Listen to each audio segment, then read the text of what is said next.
Hello. Joining you from my garden today.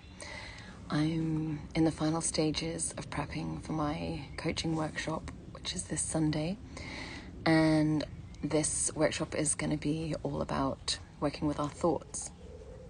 And I've had some hesitation about how honest I should be about this, but for some reason I've had a bit of a blocker around this workshop this month, and I've really got stuck inside my head about it and telling myself all kinds of story about it, which I feel like, you're not supposed to say, right? Like, I'm just supposed to be super positive and upbeat and on top of it. But for those of you who know me, my social media and marketing policy is very much warts and all.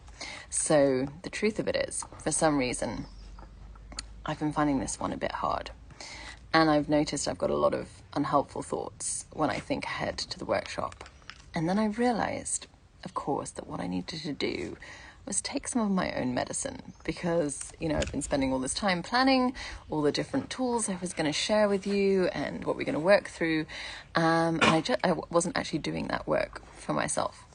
So I just sat down and I did my kind of favorite thought work exercise, which is the really practical one where you just really need to shift the narrative that's going on in your head. So you do a thought download, just get it all out of your head, and then start to consciously choose which thoughts you either want to keep, or you want to start to change, or you want to believe. And as I'll explain in the workshop, this is not something I kind of necessarily recommend jumping right into if you haven't spent a lot of time just starting to become more aware of your thoughts and knowing how to create distance from your thoughts, and just kind of generally getting more curious and starting to inquire around your thoughts, because it's really important that this isn't about this isn't toxic positivity. This isn't kind of trying to affirm our way into believing something different. And what can happen when we do this kind of thought creation work is that we just tend to go for the opposite, right? So if my thought is,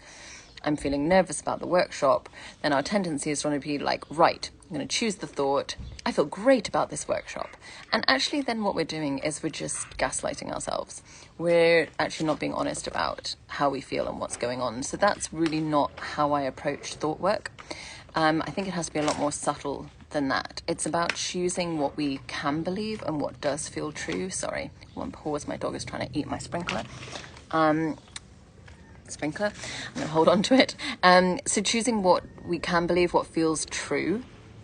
So we're not just trying to reach for some sort of unattainable thought or goal, because that's not going to feel good to us. It's actually not going to help us at all.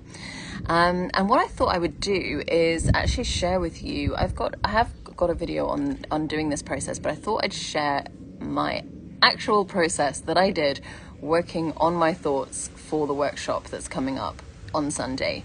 So yeah, this does feel a little bit vulnerable to share, but one of the things that, I will explain on Sunday is when you're doing this kind of work, you have to find a way to do it without judgment and without shame. Because most of the time, when our thoughts are causing us stress or unhappiness, not most of the time, all of the time, when we get those thoughts out and look at them, it's not a comfortable process. We are not going to like what we see.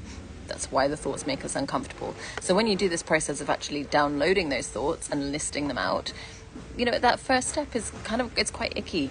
It's a little embarrassing. It's, we sort of wish that those thoughts weren't there, but they are. And the point is, once we start to get them out, then we can start to get some space from them. We can start to untangle from them.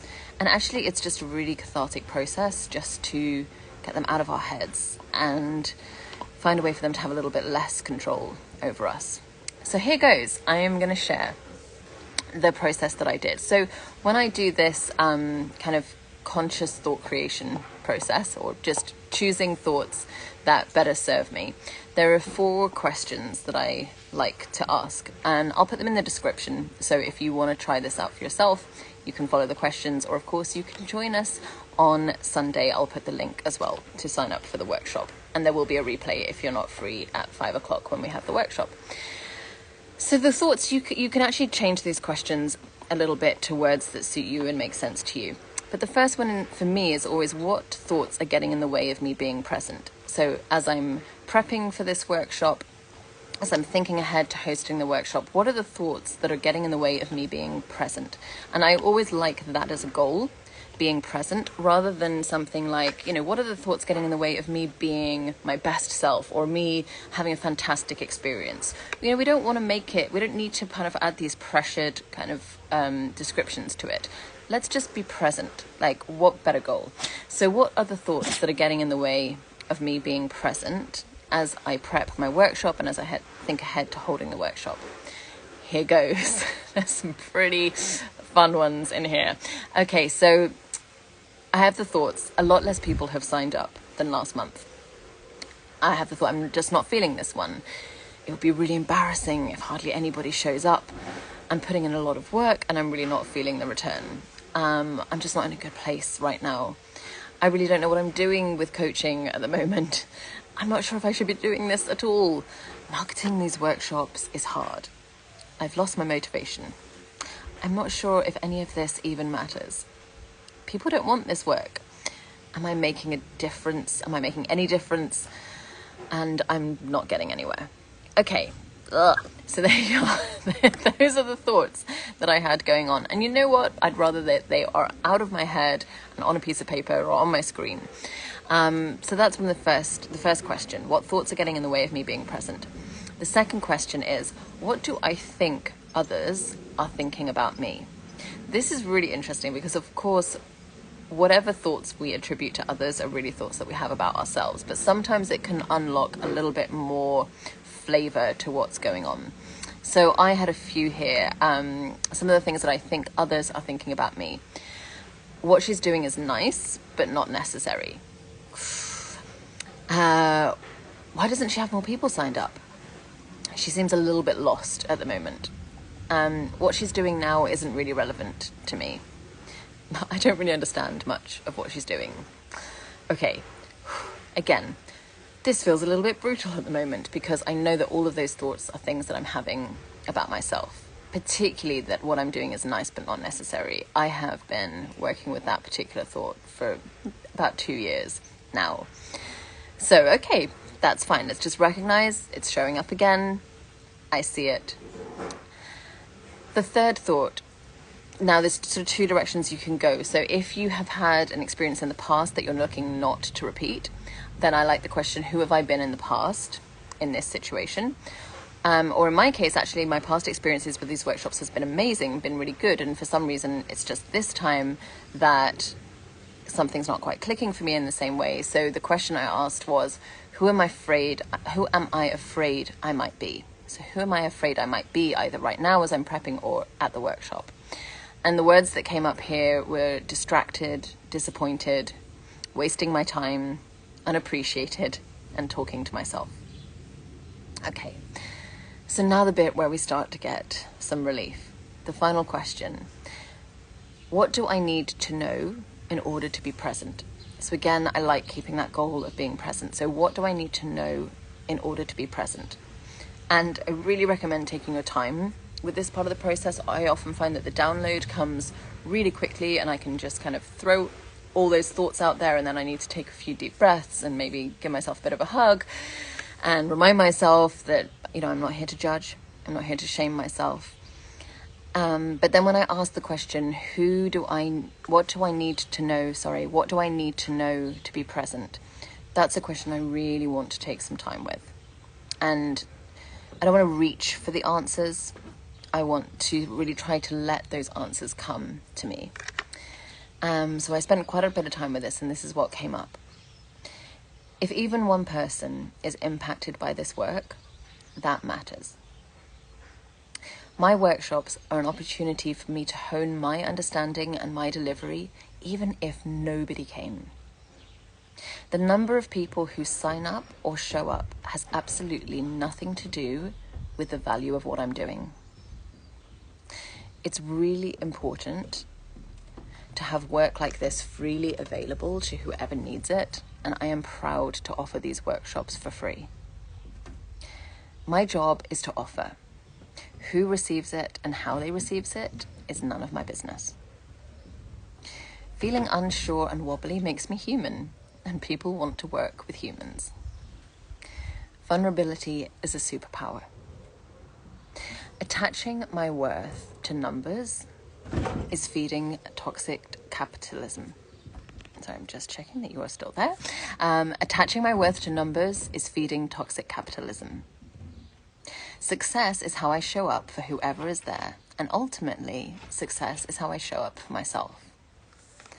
It is not supposed to be easy, and consistent growth is a dangerous myth. It is enough that it matters to me. It is enough that I want to do this. I don't need to know where I'm going to do work that matters right now. The only person judging me is me. So I hope you can feel how the energy shifts, how my energy has shifted with those thoughts. And you'll notice that none of them are, I'm going to get another 20 people to sign up before tomorrow. This isn't about trying to...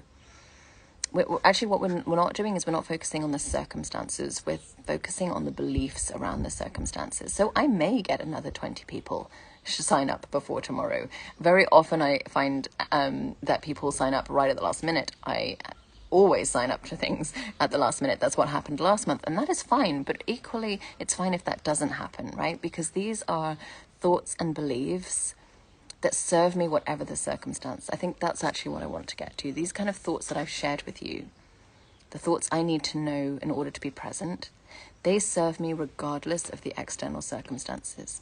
They serve me if I get 30, 40 people signed up for a workshop and I'm holding more people in an online space than I've ever done before. And they serve me if for some reason nobody that signed up shows up to the workshop and I'm delivering this just for myself. That is when you know you have thoughts that are really working for you. When they feel good to you and when they support you, and when they're aligned with who you are, regardless of the external circumstances. So there you are. That is my process. So this is what I do before, big events, or when I'm just feeling kind of particularly stuck around something. I ask these 4 questions. I write down all my thoughts, and then I take that time to let these new thoughts come in. And that's really all you have to do. You don't have to repeat them to yourself. You don't have to make mantras out of them. You can just really trust that going through this process and consciously choosing those thoughts, that once you've chosen them once, something has shifted, something has started to rewire in your brain, and you can start to feel differently. And when you start to feel differently, you act differently. And when you take different actions, that's when you can actually start to change your results. So I hope this was helpful. And if you want to learn more about this and other ways of working with your thoughts, I would love to see you on Sunday. We meet at 5:00, that's GMT. And there is also a replay available to anybody that registers ahead of the workshop. If you've got any questions, please let me know. I'm happy to answer them. And like I say, I'll put the 4 questions that I use for this process in the description.